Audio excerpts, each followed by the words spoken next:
All right, there we go. Let's get our Facebook groups up in here. Scott, I don't see are your groups in here now already? No? No, I didn't add them because we're talking Broncos. Okay. If we were doing Senior Bowl stuff exclusively, I would have brought in some of my channels. But we're talking Sean Payton. We're talking Yeah. Denver Broncos tonight on Mile High Insiders. Yeah, absolutely. Welcome in Mile High Inside. Oh my gosh. I grabbed the wrong hat. Excuse me. Let me do an exchange here real quick. Live on air. If I can reach that. You know what's funny? I thought that was like 30 feet behind you. Oh, My scale is way off on that. So it is 100% within reach. Let's see if I can toss that guy up there. Good shot. All right. Welcome in, everybody. Welcome in. We're doing it live. It is Wednesday evening, and it's the 1st of February. It's my birthday here in about a week. Good to see everybody, and welcome into Mile High Insiders for breakfast. We are joining you live. I am out in Seattle, and Scott is out there in Mobile, Alabama, the boots on the ground covering the Senior Bowl for all of us. And Scott, how you doing? Your voice sounds much better than it did this morning to start the show. It's better. I had one of those low octave hello type of voices when I got up this morning. So feeling better. Got some knockout drops for tonight, hoping to get a good night's sleep. And we'll be rolling again tomorrow. Looking forward. 2 days gone in the books down here in Mobile. Last day of practice is tomorrow, and then heading home already. So it's been fun. It's been a whirlwind with the Sean Payton news and everything going on. It's been a busy week. God, I can't even imagine. And you're down there working. You're not doing as much of the crazy socializing that I've heard of infamously from Veets and stuff, late in the hours, because you're grinding. I appreciate that. I'm not here to socialize. But again, this is a job fair for a lot of people. Again, we talk about the money that coaches make, and it's not those guys. And there's a lot of college guys down here too. Mm-hmm. There's a ton of college coaches down here. It's a job fair for everybody else. But I'm here about the not exclusive, but I can shoot video. I own the copyright. It's now my video, not what everybody else can do. So that's what I'm down here for. I enjoy seeing all that stuff, and I enjoy bringing it to y'all for the shows we do and everything too. Yeah, absolutely. And while Scott owns that video, you guys own us. So make sure you're getting in the chat there. If you have any super chats or questions for us, we'll obviously get to those. And drop a like on the way in. Subscribe, like, and share in Mile High Huddle. Let's say hello to some people, as after all, we do belong to you. Dylan Von Ark saying, "Sup, Broncos country." Make sure you guys hit that like button, share on all platforms, and subscribe if you haven't already. William coming in says, "When do you guys think we'll see a fleshed out coaching staff? End of this week, perhaps? I'm super curious who will be the defensive coordinator and offensive coordinator." Coward said it's going to be a killer big time staff. See, I'm not going to disparage Colin Coward. He's a little bit hot air sometimes, but compared to some of the other hot air folks out there, I think he does a pretty good job. I can't even imagine. I've said this to you before, Scott, but he has to have an opinion on golf. He has to have an opinion on the Olympics. He has to have an opinion on NFL. He has to be able to talk. I mean, how? I don't understand. He has a staff that tells him what to say. Yes, and writers 100%. And all those things. And then he just hits the surface level of things. Yeah. William, I'd be surprised if you had your entire staff done in 48 hours. That's the end of the week. Unless some of it's already done, but I'd be a little surprised on that. There's some guys out there that are still looking for some other jobs. Yeah. Sean Payton may have already had most of it picked, but there will be some open spots. Maybe not all of it, but most of the big positions could be filled here in the next few days. Want to say hello to Michael Ranquillo coming in and breaking the ice. Tap, tap, tap on stars for us. Michael's been huge for us and our show on Facebook. And, he went to Facebook. He went to YouTube. The important part is Michael's always here showing support, and he's out in the Twitterverse showing support too. So, Michael, thank you so much. Yeah, we appreciate you, Michael. He says, "Good evening, Nick and Scott on Mile High Insiders for breakfast. Go Broncos.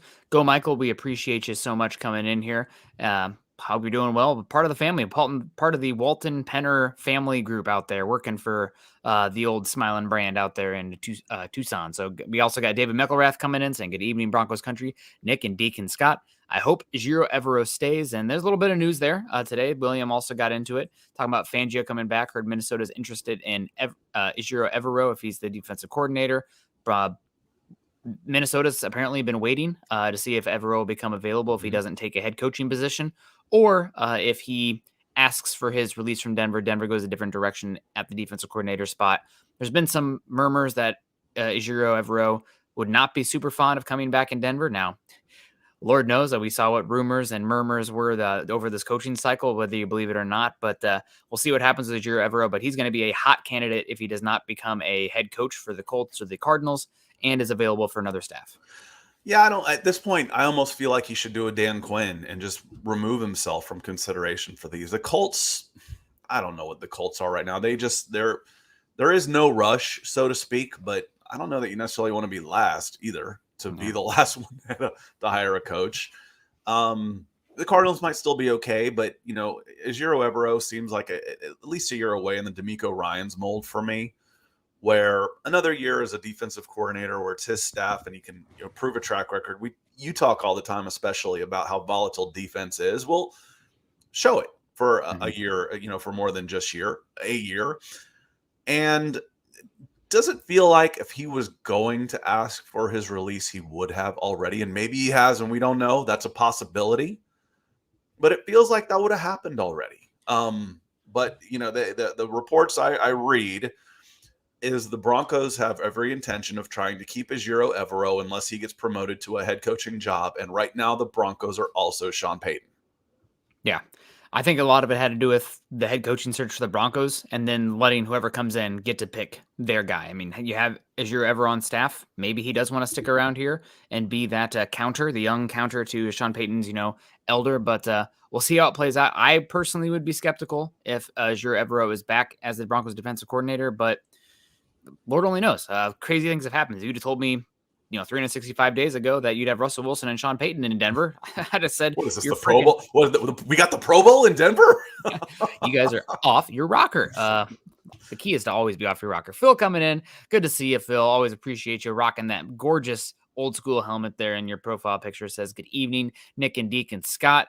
Good way to start February. Absolutely. Now we may actually ride. Hashtag go Broncos. Yeah, I'm going to wait and see how, talk to me 8 games in if we're let's riding or not. But right now, we are definitely riding a high and excited about that with Sean Payton in the honeymoon. I think this honeymoon phase is going to last a lot longer than Nathaniel Hackett one. I think that's probably about, I don't know if it's going to work out in Denver. No guarantees, but honeymoon phase, probably going to be better than, what was it? 1 game in before Hackett. I was going to say, how long did it last? About 59 minutes and 40 seconds. Yeah. Is about how long it lasted until you started playing for a 63-yard field goal. Then the honeymoon phase was over. Yeah. Oh my, you're doing what? You're trying for a 63-yard field goal instead of going for it on 4th and 4? What? You're doing what? On purpose? Oh God.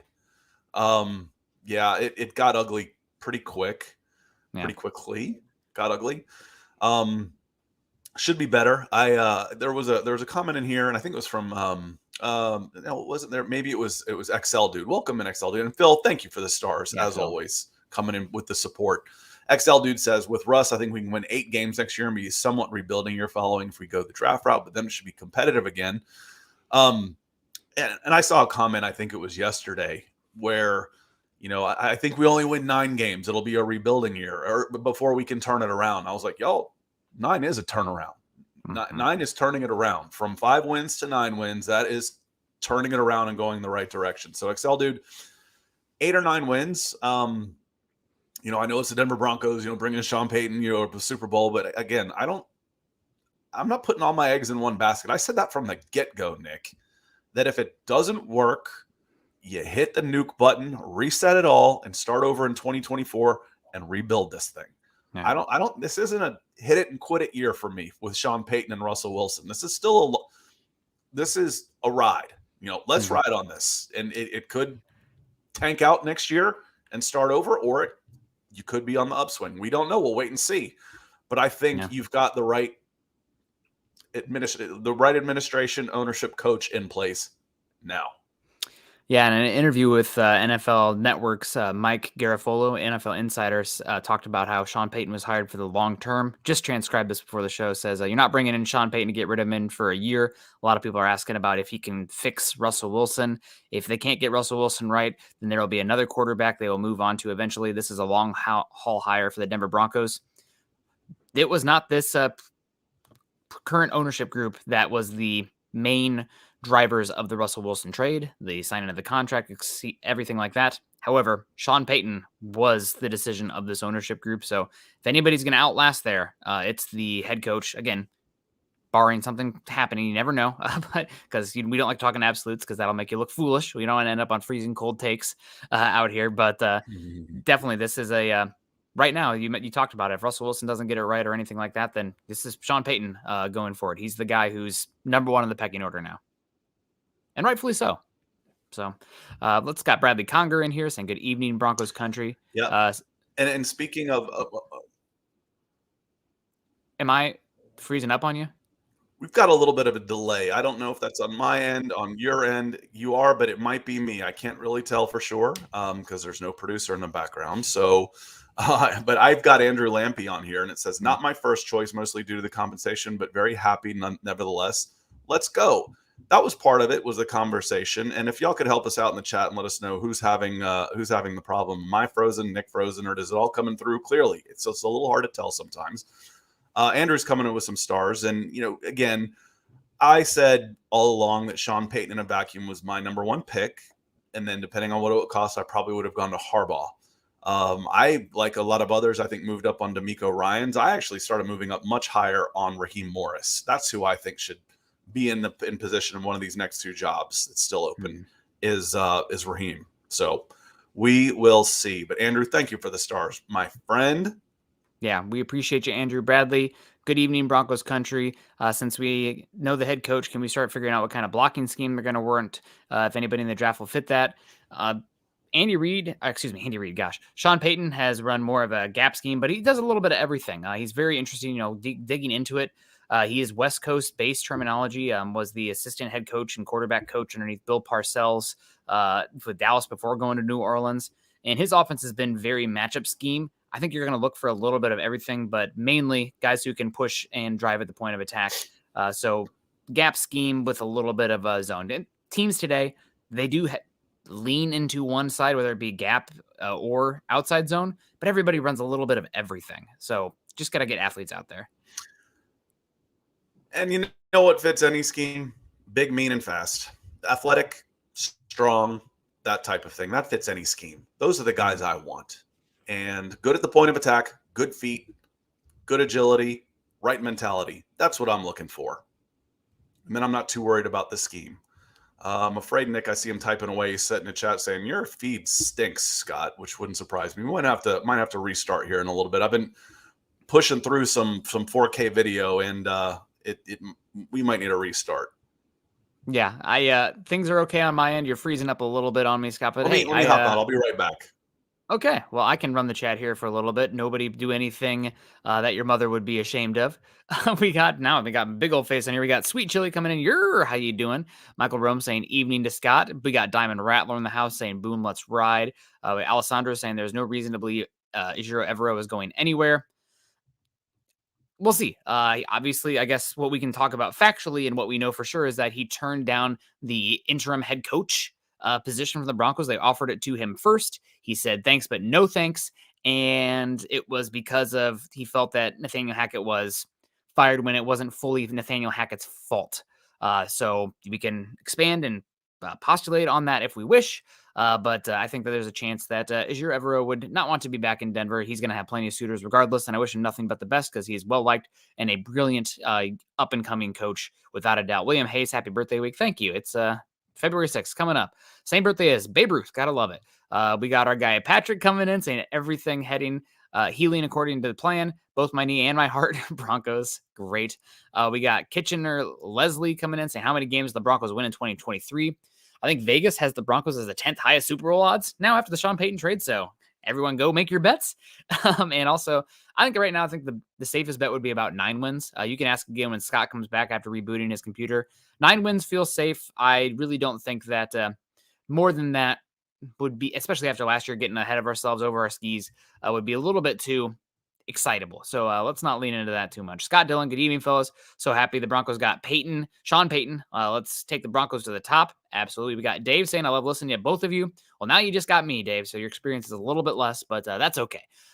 Scott will be back momentarily. We got Eric Figueroa coming in saying perfect podcast to watch after doing homework. Good to see you, Eric. Dave from Georgia saying, hey, Broncos country. Hope everyone's doing well. We got Scott back in here too. Ernie Mays is in the house. Hello, Nick and Scott, and go Broncos country. Eric LH. You look okay, Scott. maybe a little bit. I don't know if you want to put down your quality for the video a little bit, but Eric LH saying Nick and Scott, who would be the top 3 picks for defensive coordinator and offensive coordinator? Who do you think Payton will bring in as a quarterback coach? Honestly, with Sean Payton, I'm not as worried about the offensive side of the ball outside of the offensive line coach. I think that in my opinion, the offensive line coach is your 3rd most important coach you have on the team, regardless. People would say head coach, offensive coordinator, defensive coordinator. Not in my opinion. If your head coach is a offensive-oriented head coach, then I would say defensive coordinator number 2, and then offensive line coach. If it's a defensive-oriented head coach, then I'd say offensive coordinator number 1, then offensive line coach number 2. As far as offensive coordinator, you got Joe Lombardi out there, fired from the Chargers, worked with Sean Payton for years. I would be pretty shocked if it wasn't him. You also got Joe Demichelis. I might be pronouncing the name wrong. Also worked underneath Sean Payton for a number of years.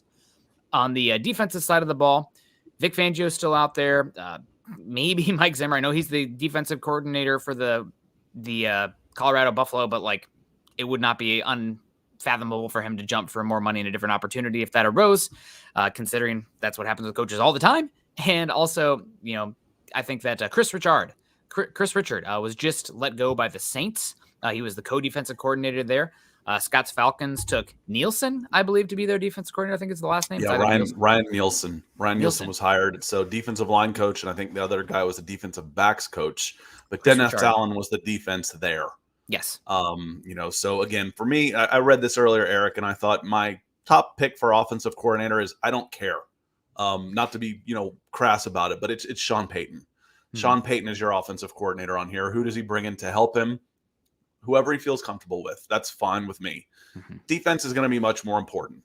You go Evero, Fangio, and after that, we'll see. I would love for Ejiro Evero's heart to be in Denver and to work with this team another year and leave on the upswing instead of after that 5-12. And that may be part of it. I don't want to leave it like this.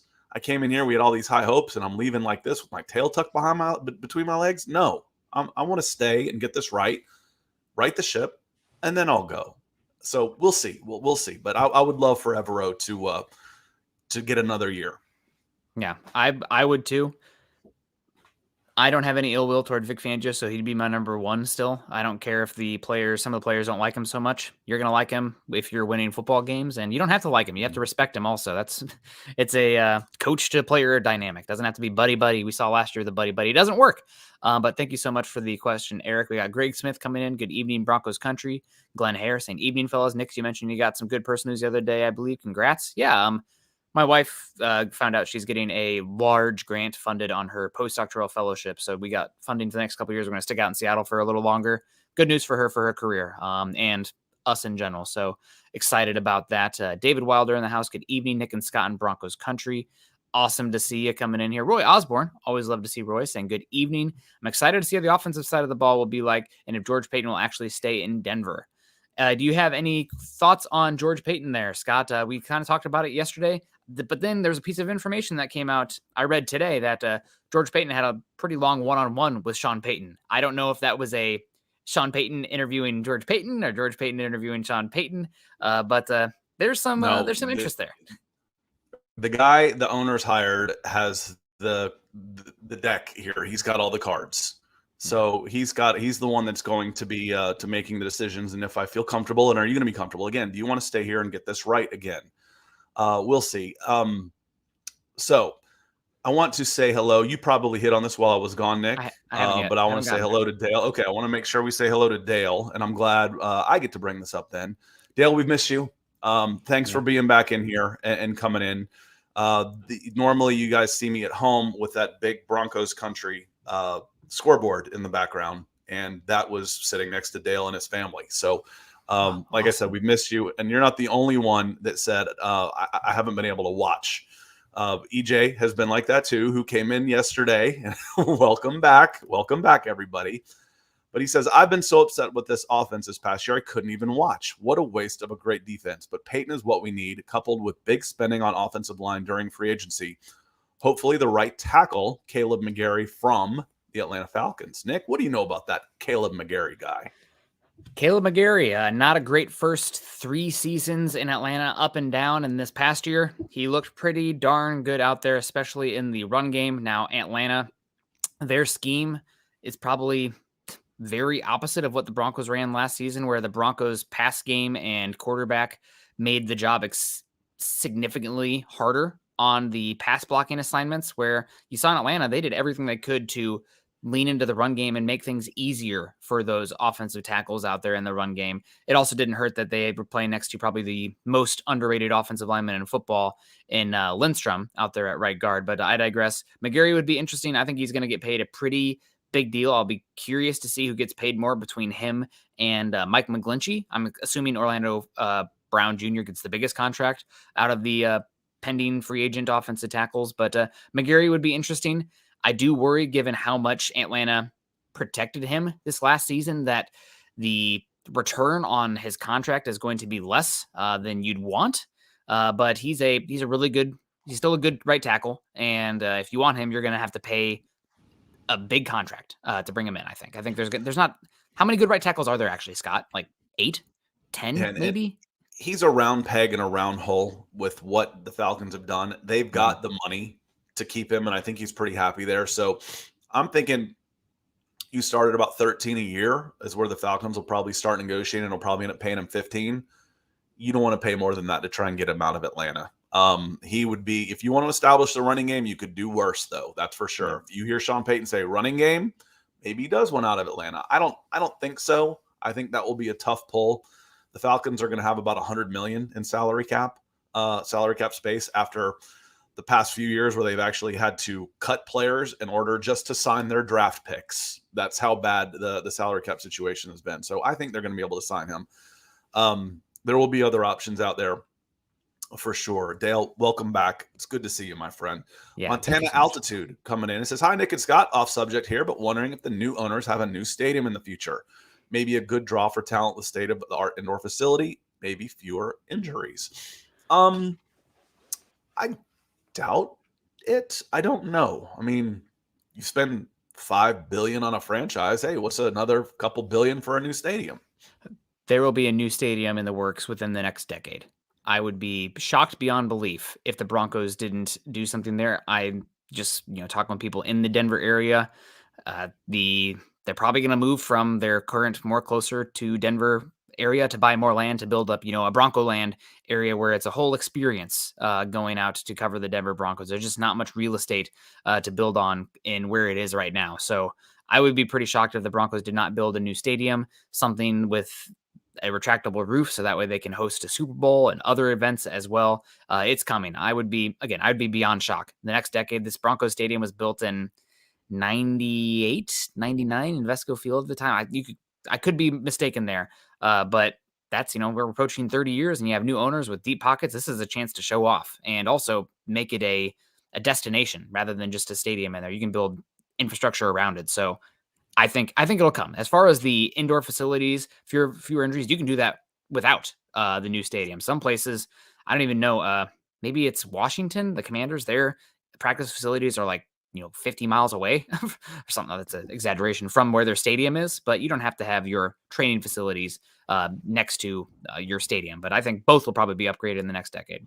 Yeah, they're. Did I unmute myself? Yep, I can hear you. Good. Yeah, you don't have to be anywhere near the training facilities versus near them like an hour in some cases where the Falcons practice in Flowery Branch, and how close to the San Francisco 49ers who actually play in Santa Clara, which isn't exactly San Francisco.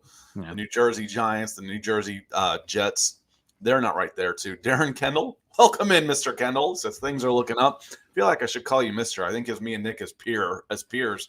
Shoot, me and Mr. Kendell are probably within a year or two of each other. I don't know about that, but thanks, Dad. Hope you're doing well. Appreciate you coming in, saying hello. Always good to hear from you. I hope you're doing well.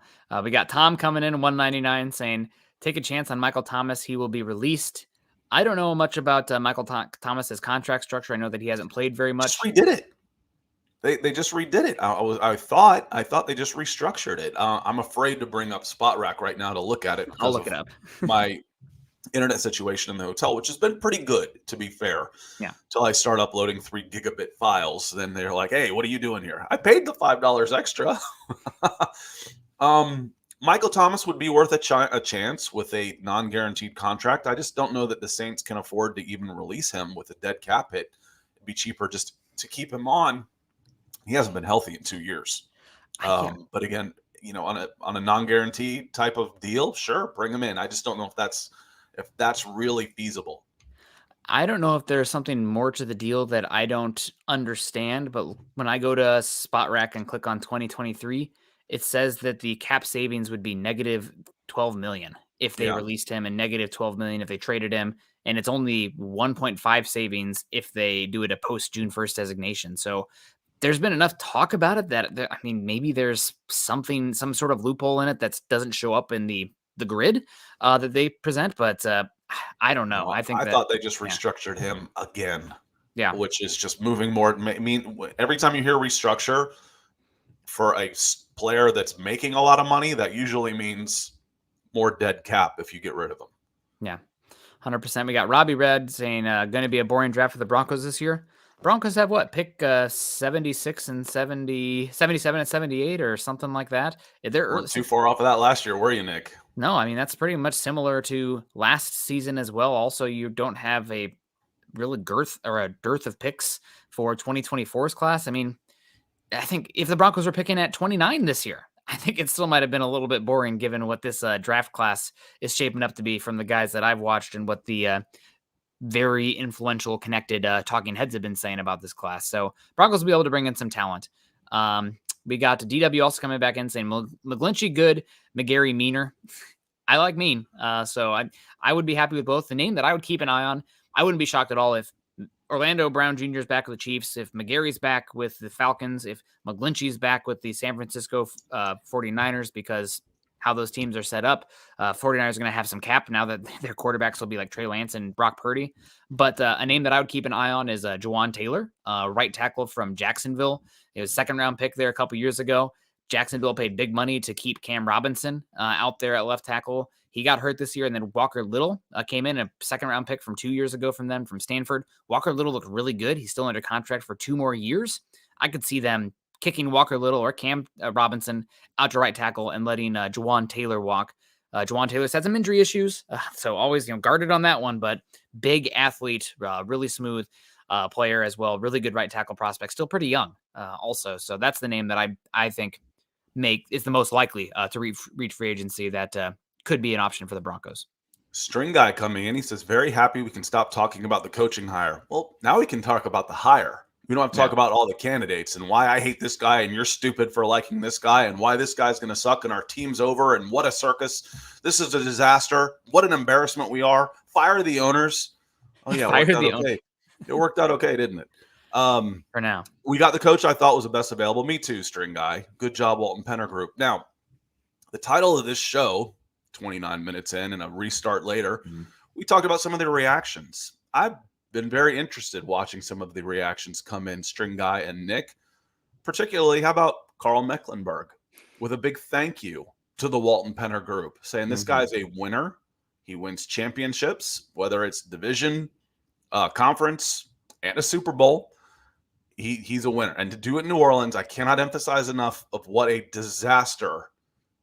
It's night and day. I've called y'all spoiled before as Denver Broncos fans. You don't picture this for 40 years. That's what some franchises are like the last 7 years. That's what New Orleans was before Sean Payton.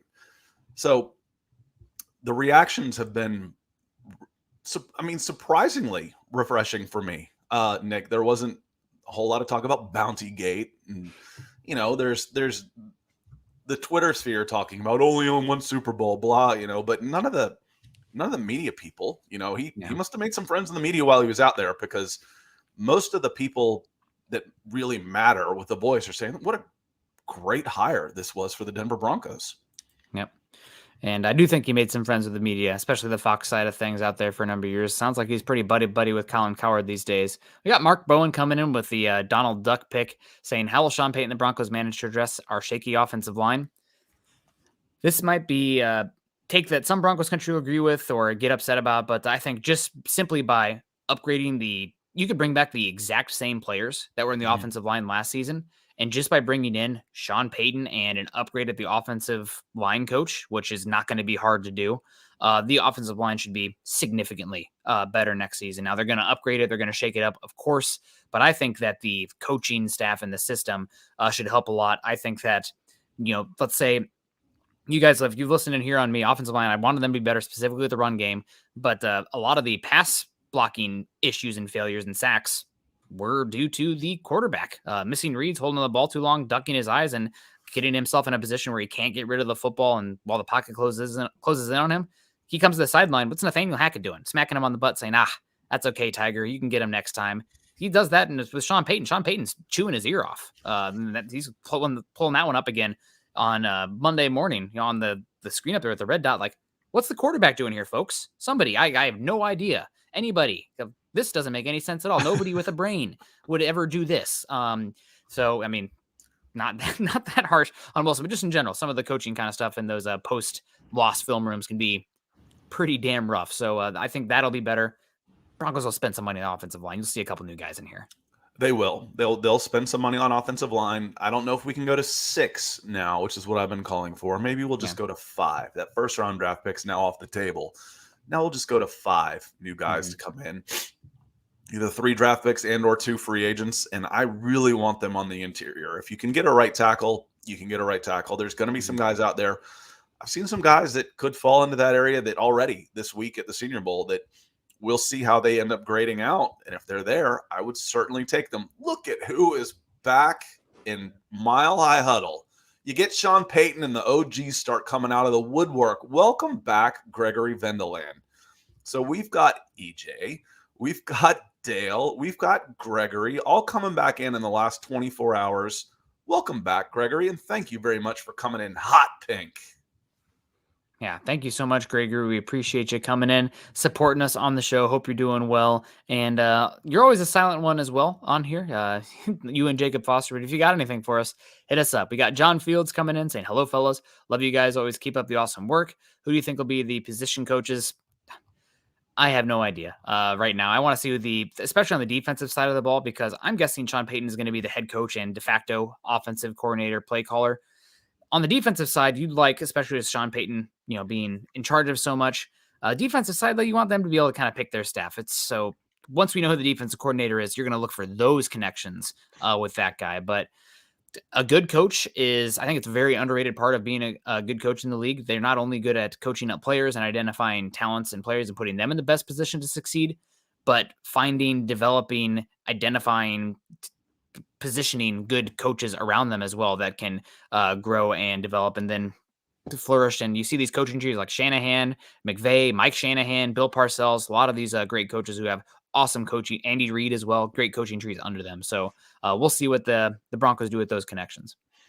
John Boy says, don't Sean Payton and Michael Thomas, a wide receiver from New Orleans, hate each other?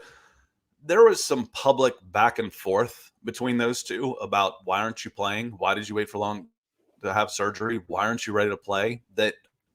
I had the impression that they wouldn't necessarily want to be on the same team again, Nick, but that, time heals all wounds. Yeah, most of them. We got Tom coming in here too, saying $4.99. Thanks, Tom. You ticked it up this time. We appreciate that. Saying the main reason I like Sean Payton is he schemes people open. I hate when someone who runs routes like Judy gets wasted. Think him and Gregory Dulcich will do great. Excited to see what the other weapons do. I do think the Broncos are going to need to bring in another starting caliber running back because, gotta be honest, the more I've dug into Javonte Williams' double ligament tear, the more I'm like, do we even see Javonte Williams next season until week 8? And if we see him, is he like Javonte Williams at 70%? And then the only other running backs you have on the roster next year are like Tyler Beatty and Chase Edmonds, who you can move on from for a clean $6 million in cap space. Broncos need a freaking running back out there. But absolutely, but Sean Payton's, he's one thing I keep hearing from people covering the team, and I'm much more on the defensive scheme side of things. On the offensive side, I'll be the first one to tell you that. But everybody keeps saying Sean Payton, he does have a scheme, but what he's incredible at is matchups. He finds these guys that are matchup weapons, and he will go to that well continuously over games. And it's kind of like how good teams play basketball. They find the matchup on the boundary they like, they'll go back to that. So be exciting to see what he can do with Judy, with Dulcich, with Sutton, with Patrick, with other guys that they're going to bring in and turn this roster over. And that's scheming, getting the guys, getting your matchups available, and having a back that's good in the passing game is going to be important. So look for somebody that can make some catches out of the backfield. They need that. Javonte Williams scares me too, Nick. I'm worried. I'm worried about it. Not that I haven't heard anything after the initial, but it was a brutal injury. And, typically for a skill player, you're really talking 18 months for a full recovery. Even these days, yeah, they can be back out there in 6 to 8. But to really be full strength again, to be full speed again, it's a year and a half. That puts next year almost out of the picture.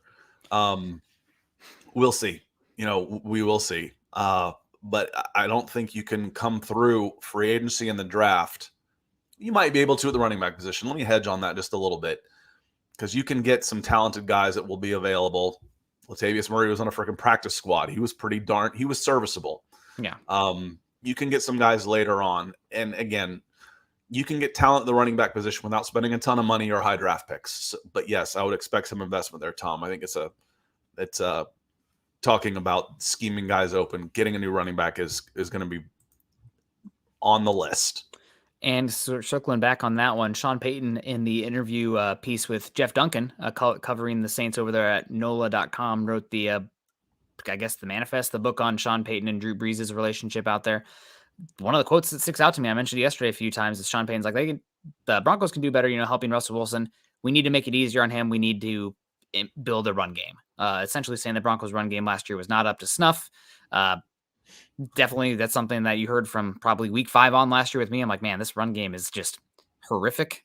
They're not getting it done out there. I know the pass blocking has been up and down too, but it's going to be a lot easier if you can run the ball and you're not constantly at 3rd and 12 on every play because you got stuffed and had a delay a game penalty.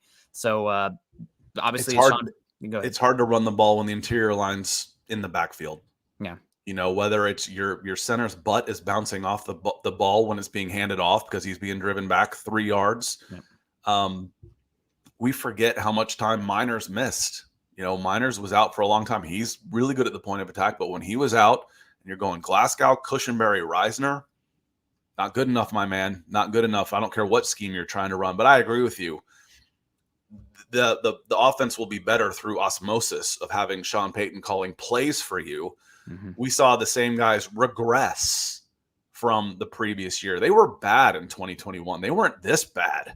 No. And it's kind of the same thing we talk about with that. I get a little annoyed with Seattle Seahawks fans. Well, we told you he was regressing. Not this bad. He wasn't. He made whatever you consider bad. He was not this bad. Whatever we consider bad in 2021, it wasn't this bad. This is a whole collection of bad that's all coming together to be a historically, I won't say it again, poor offense. It sucked. It was rough to watch, and happy to hear Sean Payton talk about that as one of his first things talking about this Broncos team is improving the run game to make it easier for Russell Wilson. And Russell Wilson wants him here. Sean Payton, he vouched for him, I guess, if you believe reports, and that's the guy he wanted. Means that if Sean Payton comes in and says, oh, you were running this? No, we're not running that anymore. But you see what these did these last 2 weeks with this under center, more heavy personnel, play action centric offense. Yeah, that's what we're going to run here going forward.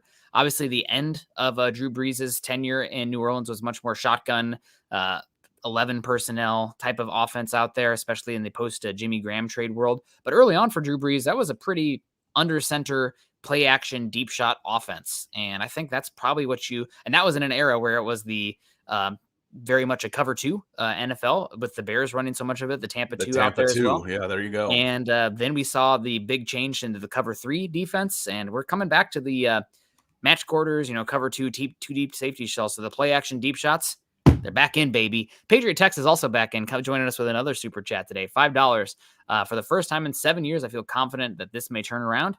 Man, Patriot, I'm going to call you a liar because maybe I'm projecting here, but if you didn't feel like it was going to turn around after the Russell Wilson trade, then kudos to you because you would be one of the few. But says, I wanted Harbaugh, but glad Peyton is here. Hopefully Russ will improve. I'd be pretty shocked if Russell Wilson wasn't better next season for a multitude of reasons. But in that, you could have brought Nathaniel Hackett back next year. I think Russell Wilson would have been slightly better next season, but significantly better with Payton here. Yeah, significantly better. Again, he doesn't have to be the guy you traded for to be a winning team and a winning quarterback. And what I mean by that is you're getting a potential MVP candidate and a 9-time Pro Bowler. He may not be that guy. I'm not saying he is. I'm not saying he's not, but I'm not going to say, okay, yeah, he's going to return back to the best he's ever been. Well, maybe not, but he doesn't have to be. Again, we've talked about even if he can just get to average, be a 10 to 15 quarterback, an upper tier of average. It's a playoff team. No doubt in my mind. It's a playoff team. So I expect to see some improvement in there. Mark Lindemood saying, my dog is trying to tell me it's bedtime. Sorry, we're going to miss you, but you have our permission. Let the dog out. Go to bed. Appreciate you being here, Mark. Yeah, we really do appreciate you coming in. We got Tom coming back in. Oops, sorry, Scott, if you click. No, it's okay. I just want to say hey to Andrew Baker. He says, man, Nick and Scott just work. Yeah, you're probably says it's us again. You know, I like to say it's Corn. Chad said, who's it going to be tonight? I was like, who do you think? who is it always? Until if it's not Chad and Zach during the week, it's Nick and Scott. Yeah, God, go to the pen. Sorry we're giving up 3, leaving the bases loaded on this one, but Tom coming in, definitely he's clearing the bases. Third super chat today saying running back wish list for 2023 free agents: Kareem Hunt, Miles Sanders, Tony Pollard. Love any of them without breaking the bank. Want to see what's going on with Tony Pollard's injury. Obviously, he suffered, it seemed like a pretty significant injury in that NFC divisional round game, but he definitely, I think your mind's in the right spot. We'll see what happens here, and hopefully Broncos have some insight on what's going on with Javonte Williams. Maybe you see the Broncos trade a 4th-round pick to the Saints for Alvin Kamara. I mean, who knows? With the way the Saints are set up right now, they need to figure out how to shed some cap, and Kamara would be interesting for the Broncos. No doubt. They're going to have to make a move at running back. There's no doubt. Cortland Harrison coming in. This is a bold take, saying Albert Okwuegbunam will be the number 1 tight end in the Sean Payton offense. I think it's probably be Greg Dulcich. That's probably duh, Nick. But I like Cortland. Yeah, calling a shot.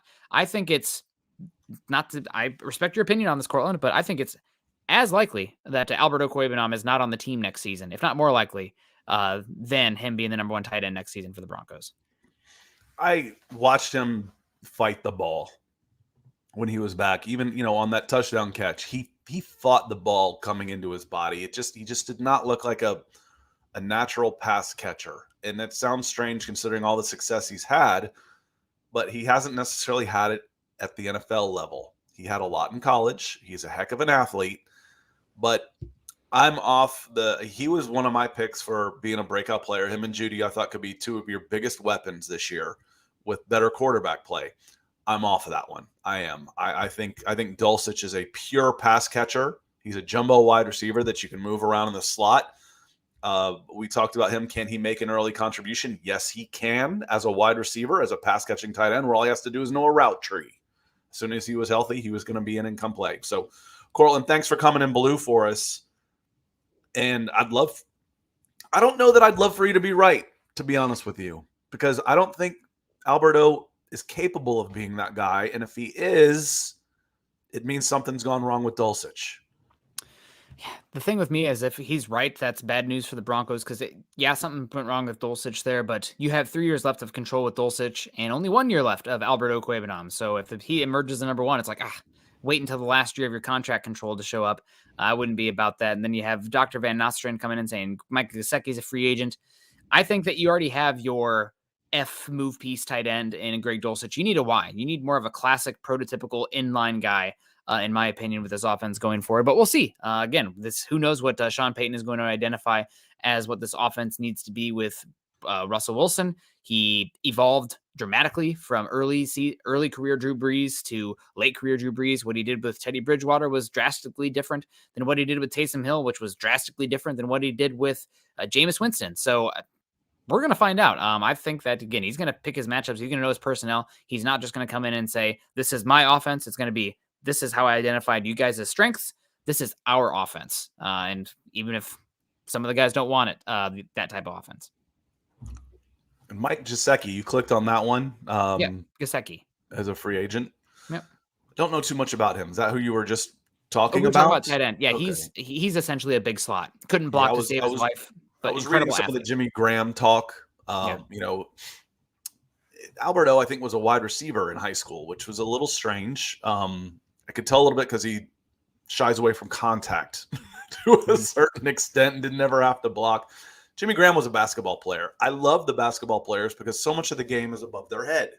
Mhm. You know, rebounds, adjusting, body control, all that stuff. Love the basketball players. Yep. That they get used to catching everything above their head. Yeah. 100%. So tight ends, running backs, talking about a lot of things here. And we'll see what happens with this Broncos team. It's going to look drastically different. I know that there's been some chat that maybe the Broncos, if some players wouldn't take some restructures, they might be on the trading block. So that could be a couple wide receivers. It could be your left tackle out there. We'll see what happens. This team could look a lot different while the Broncos try to create some cap space and add some draft capital as well. We'll see. I don't think this is not the end of the Broncos making some headline moves this offseason, in my opinion. Tom coming in, this is the fourth time, a grand slam today, saying crazy part, if Sean Payton called 20 plays last year, we would have won 5 more games, starting with the botch time of the 60-yard field goal. It's not just the play calling with Sean Payton you're getting to. It's the overall organizational control. I mean, he has his tendrils in everything from the facilities to the practice, how the practices are being run. I mean, just listening, I've been doing research on him, listening, trying to consume as much information as I can on him. He's definitely a CEO type of head coach while also being the offensive play caller. Hopefully he doesn't overextend himself. Granted, the fact that he was made a 15-year run with the Saints makes me think that he's okay with it, maybe even rejuvenated after 1 year off. But I think that 20 plays last year, I don't know if that's going to improve you by 5 games, but you're getting much more than 20 plays, which is what the Broncos are trading for.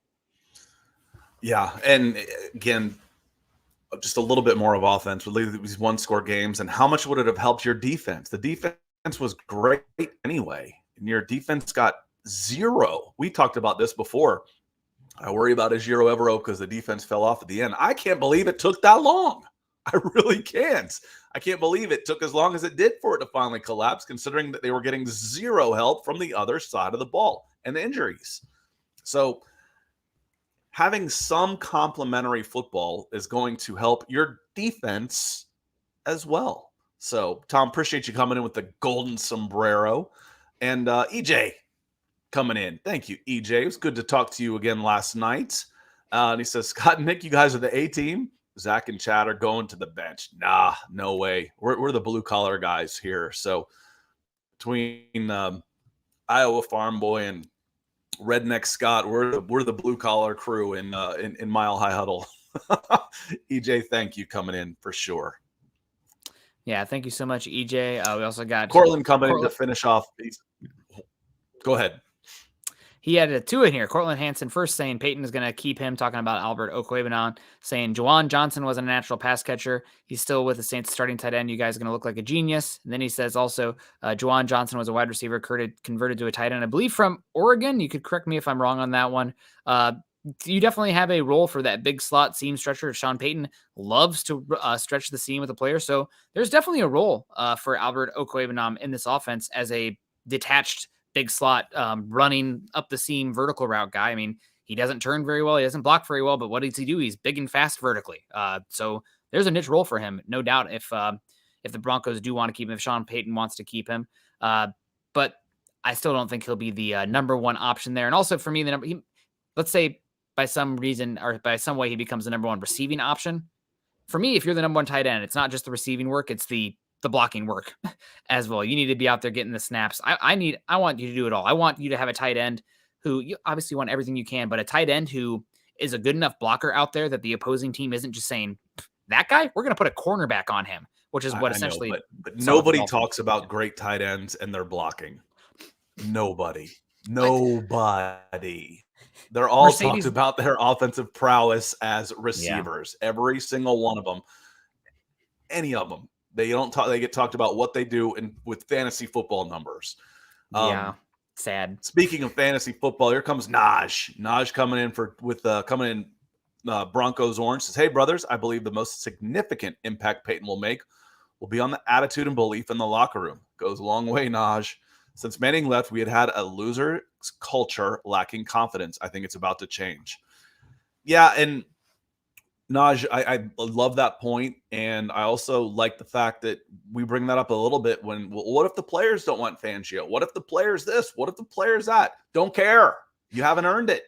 You haven't earned a say. And again, not that ownership and coaches listen to players anyway, but they really don't when it comes to a 5-12 team and 7 years of missing the playoffs. And the fans, for the most part, won't care either. They really won't. Like, listen, we've tried it your way. We're going to try it a new way. And we want to see something else coming in. Laura coming in. So is a team going to address the strength and conditioning coach? Yeah. I don't feel like I'm going out on a limb on that one, Nick. I think there's going to be some changes made, some significant changes made. Why is it taking so long? Because your number one priority was the head coach. Yeah. Now we'll start working our way down. Also, they probably wanted that head coach's input on whoever the program, strength and conditioning stuff, where they want them to finance and research and bring in. So now you have the guy who's going to say, this is what I want. Okay, here's the money. Let's go get it done. Phil McLaughlin, here's the money. Let's get it done. And I really believe that getting healthy people back, the draft and free agent can give us a good offensive line, then work our way to great. I think they're going to be good. I do think that with just some of the limitations that you have with Russell Wilson's play style, their job to be great is harder than your average offensive line out there.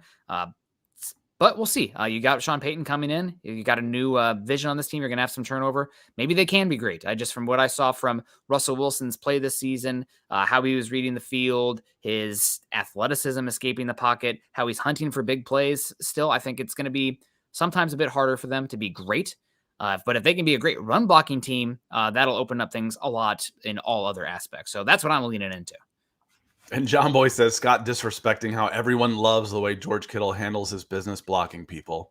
Maybe I am. That I just, it's gravy. You know, if you can just get in somebody's way as a tight end, you're happy. You don't have to be a dominant run blocker. It's nice if you are, but most of the people talk about tight ends and the best tight ends and who's getting selected to the Pro Bowl and who's getting all the accolades and who's getting the big money.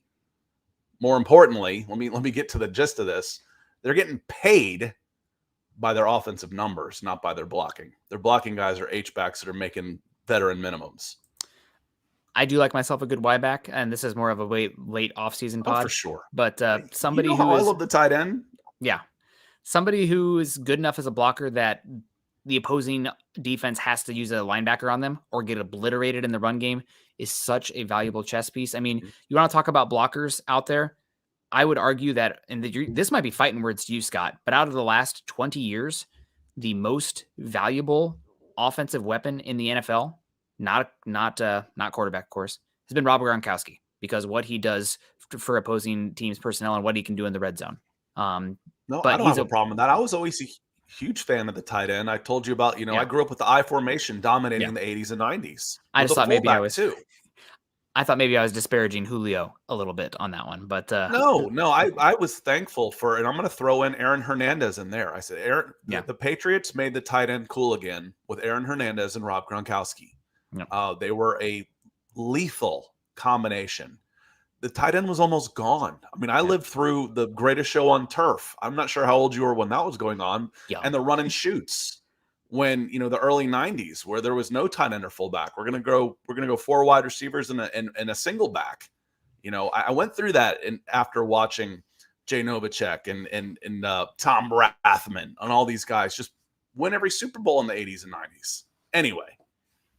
Yeah, Generation X Bronco Country coming in, $5. Looks like he's rocking a BMX Broncos helmet style thing there. That's pretty badass. Maybe it's a paintball. I can't tell. Says, Barkley for the Giants will be a free agent. Do you think he will stay with the Giants? And if not, what would it take to get him? He's going to get a big contract. Obviously, medicals are going to be big for him. I would assume he's back on the tag. The tag is not super expensive for the running backs because running backs are not getting paid very much right now. But if he's available, I mean, I think he'd be really interesting for the Broncos. I'm always skeptical about paying running back. I'd be okay if they gave him like a massive 2-year deal or a 3-year deal. It's when you're paying these guys 5-6 years deals on that second contract that I get pretty damn scared. But I think there's going to be a lot of running backs available in free agency. The Broncos will probably bring in somebody. Maybe it might not be an alpha, but somebody that you can lean on while you kind of feel out the Javonte Williams situation. Yeah, and you might tag him. They might I think use a tag on him. The franchise tag is actually cheaper than a fifth-year option. He already played on a fifth-year option, but it's cheaper than a fifth-year option for where he was drafted. The franchise tag, just because of the pay scale that has gone down so much for running backs. Sua Cravens, love Sua Cravens. Got to cover him in high school. Love that dude. Said 90% of the team hated Fangio. When you're the defensive coordinator, that doesn't matter. They can hate you. When he's not the one that is going to have final say. When you hate the guy who's got final say over everything you do, that makes you nervous. That's disheartening. I don't have to like him to know he's doing a good job. It's like, we don't have to be buddies, but can you call a good defense? Can you put me in a situation to improve? But yeah, you got the feeling that he wasn't cut out to be a head coach. Cole, appreciate you coming in blue. Joe Brewer says Sharp and Tony G were better than Gronk. Love Tony Gonzalez. It was a very interesting thing in Atlanta when Tony G is leaving the Kansas City Chiefs because he wanted a better chance to win. That had never happened in Atlanta Falcons history, where they were playing at that level, where they were attracting guys like Tony Gonzalez. I'd say, who was the basketball player with San Diego? Antonio Gates. Antonio Gates was pretty darned good too. Yeah. Again, I've said a zillion times, it's an athlete's game. You don't hear about people taking up basketball their sophomore year of college and going to the NBA. It doesn't happen. Works the other way. You hear about football players. Oh, he didn't even play college football, but here he is in the NFL. Antonio Gates was pretty good too. A lot of great time. Again, why people stop using 6'6" guys that could run 4.5s and run over everybody in the defensive backfield is beyond me. Yeah, I'm especially very happy to see it come back. Especially when there's only like 3 linebackers in the NFL that you trust in coverage. And if I have a personnel matchup where it forces you to play linebackers instead of defensive backs, and then I can throw on you, giddy up, man. That is a lot of fun. I think this has been a stat that's been true the last few years, but EPA per pass on 12 personnel is higher than 11 personnel, and EPA per run is higher with 11 personnel than 12 personnel. So it's all about, it really is just correlated to what am I making the opposing defense do? Are they playing a linebacker out there? Well, then guess what? I'm passing on them. If I have playing a defensive back, I'm running on them. So that's what a fun matchup piece like a tight end can do if they're great. But I digress there. I don't think Sharp and Tony G were better than Gronk personally, but we can agree to disagree. I think what Gronk was able to do as a blocker, that's one of those levels of elite. I'm not going to argue levels of elite. They're pretty darn good. Jeff Noy's talking, Ozzie Newsome and Tony G. I'd throw in Kellen Winslow. Kellen Winslow with the Chargers was pretty darn good too. Lots of them. Again, these guys are such weapons, and it's fun. It's exciting. It gets a crowd on your feet. When those guys get loose in the defensive backfield and start trucking people, it's exciting. It fires up the whole team. I didn't get it. I did not get why they were going away. I'm glad to see them back, though. So those darn air raids in Texas, I tell you what, the 7-on-7's getting rid of them. But guys, thank you so much for coming in. We're going to have to start wrapping it up here. I know Scott had a day down here in Mobile cutting up tape, watching practice. We didn't get a chance to talk about that. Scott, real quick, give me 3 names today that stood out to you on the down there in Mobile at the Senior Bowl. 3 names. Oh, good. I don't know all the names from today. I'm going to have to go back to yesterday. I shot skill players today, but I'm watching it through a viewfinder, so I don't know who they are yet. So I'll go through all that, but 3 names, DeJuan Jones. I think they were calling him Little Thanos. I saw someone asking around in here. What position? What school? He's right tackle, Ohio State, 6'8", 375 pounds, and can move. Yeah. Yes, please. How about Jalen Redmond, number 31, defensive tackle, Oklahoma. I was impressed with how quick he was off the ball. He's an off-the-ball, quick defensive tackle. Oh, and let me see in here. Maybe go another Alabama guy.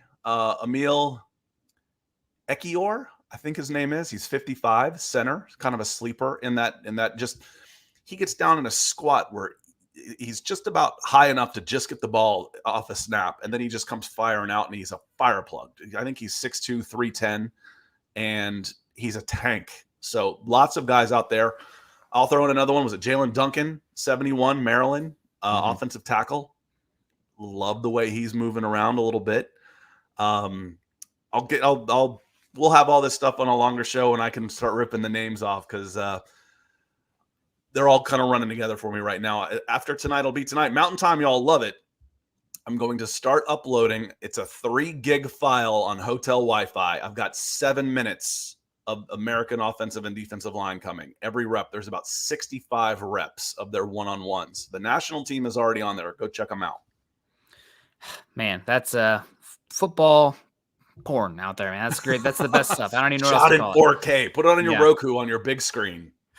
Beautiful. Well, guys, we appreciate you coming in today. Everybody coming in and joining the show. The Broncos are in good times right now. Kings of the offseason. Let's see if we can translate it to the regular season. But for now, we're going to enjoy it. Sean Payton's the Broncos head coach.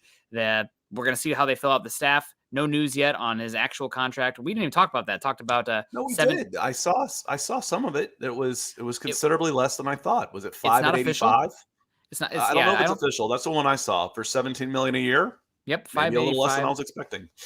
So we'll see. I know that the Broncos don't have to make public the actual money, and there's been some talk that what the coaches actually get is significantly more than what you think.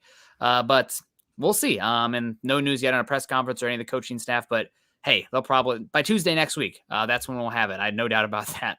But because that's when the Broncos break news. But we appreciate you guys coming in. Make sure you're following Scott and I on Twitter. Scott is at Scout Kennedy. I am at Kendell MHH. Also, make sure you're following us at BFB_pod and MHI_pod. If you haven't done so yet, also join us at Mile High Huddle over on Facebook. Make sure you're checking us out. Click the thumbs up, all these Facebook folks in here. We'd appreciate that. If we've earned it, please click the thumbs up. You don't have to donate, you don't have to super or whatever, but thumbs up helps us a heck of a lot. We really do appreciate that. And we think we put in the work. Hopefully we've earned it and you guys agree. But make sure you're following us on Facebook at facebook.com/Mile High Huddle and facebook.com/Mile High Huddle pod. And as the rolling ticker says there underneath, you YouTube folks, please subscribe to our channel, Mile High Huddle. Like the page, like the show, and share it on your socials. TikTok, Be Real, Instagram, Twitch. Hey, if you want to put it on your Tinder, say, hey, I listened to here's me listening to Nick and Scott here on the on the old web. Maybe some girl will find that hot, or a guy. No, no judgment. So we appreciate you guys. Scott, I know you got work to do. I'm going to let you get off of it, and because we're going to be live again in 11 hours, or 12 hours. Oops.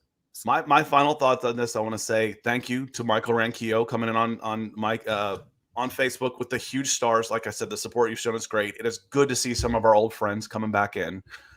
Gregory, EJ, Dale, love you guys. Last night, y'all were huge. Ethan, Deanna.